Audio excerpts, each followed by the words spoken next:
Hello and welcome to Physics Problems One by One. So here is a problem.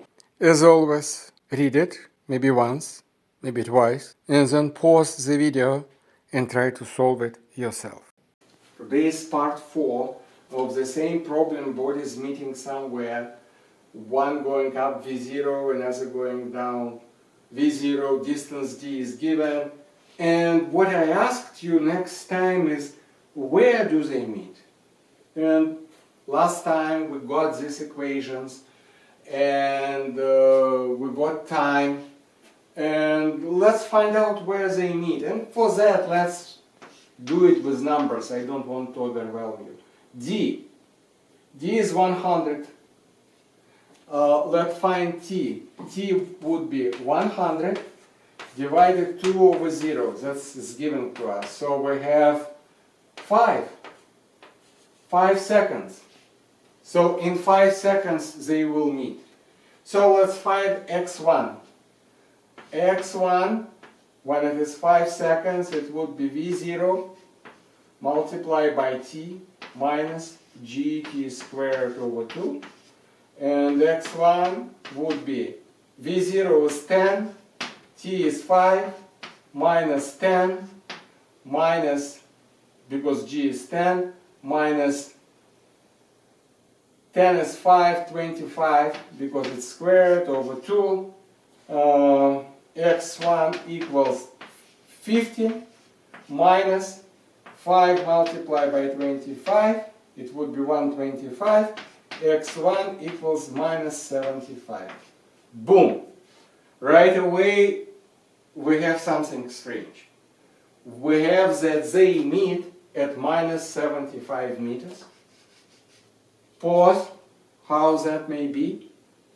The answer, and you got it right, they meet somewhere here. This would be a coordinate. If this is 0, this d is 100. Let's put the numbers straight. This d is 100. Then minus 75 is somewhere here. So they actually don't meet here as we assumed. They meet here. Let's check if this is true or not. Let's check x2. x2 equals v0 minus v0, right? Oh, sorry. x2 equals d, and d becomes 100. Minus v0, v0 is 10, multiplied by 5, and minus the same thing. 5, I don't want to recalculate it, 125, this would be the same thing. x2 equals 100 minus 50 would be 50, 50 minus 125, x2 equals minus, at least x1 and x2 are the same, 1 time is 5 seconds. At least both bodies are located here at minus 75.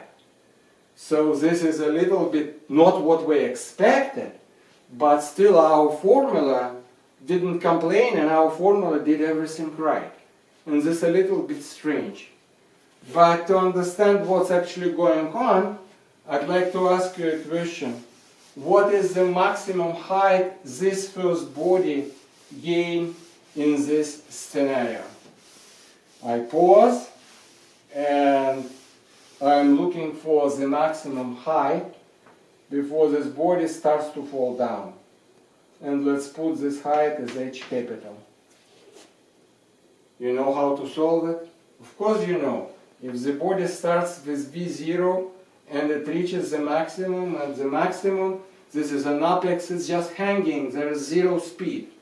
So we know speed in the beginning, speed in the end, and the distance, they are all related.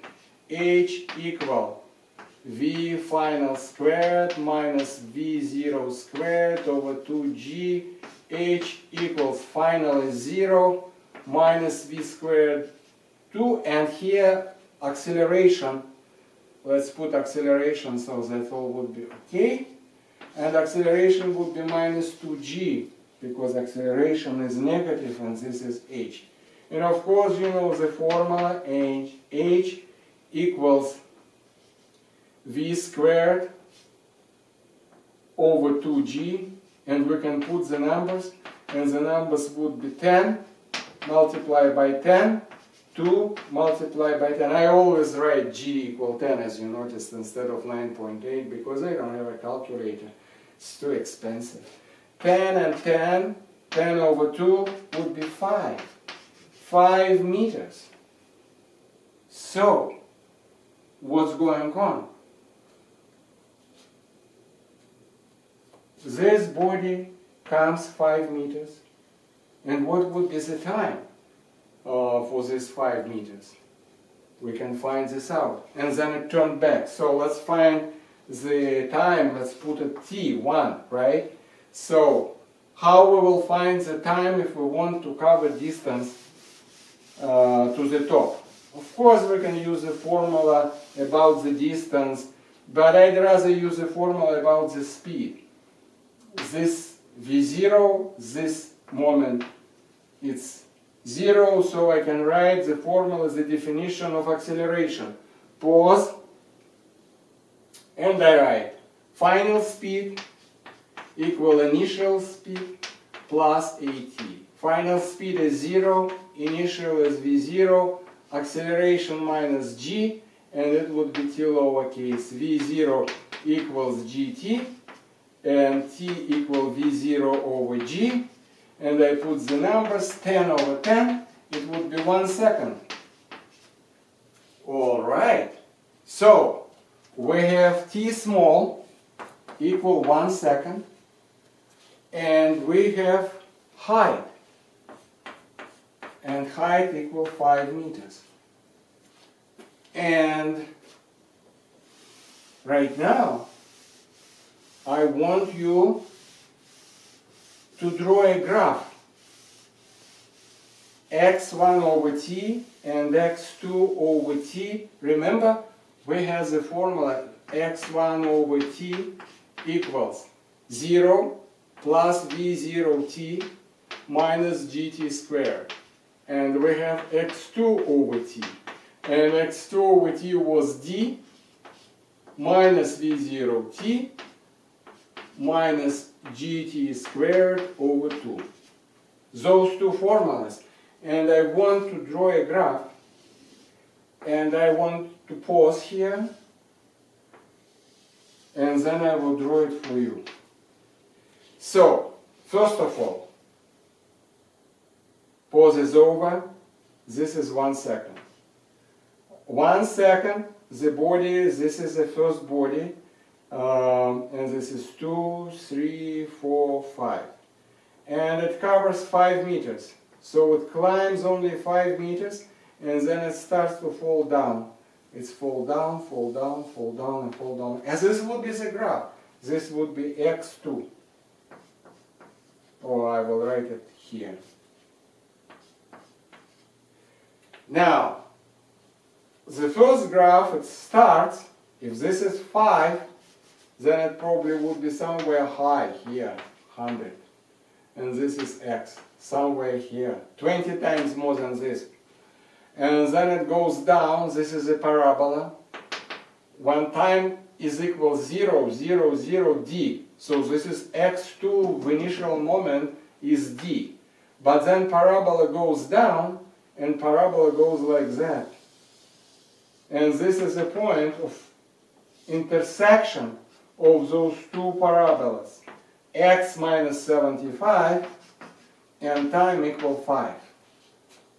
So it's quite a different thing that when we were writing it in the beginning. Remember in the beginning when we said they meet somewhere here, probably the graph, parabola here, and they meet here, and this body continues going up. No, it's completely different. This body turns down within 1 second. This body covers very small distance within this 1 second. It's still way high. You can determine yourself how high it is. But this body is going down, and this body starts to go down, but this body is going way faster. And so it reaches here. Both of them are accelerating, but they reach here. So this climbs 5 meters, another second to go down, and then they meet at 5 seconds. And if you think that's all that I can tell you about this, you are mistaken, because there would be part I already don't know, part 4 maybe, that you will see if you subscribe, bell, like, ask question. You will not miss the part number 4 of this problem. In the meantime, thank you very much for visiting.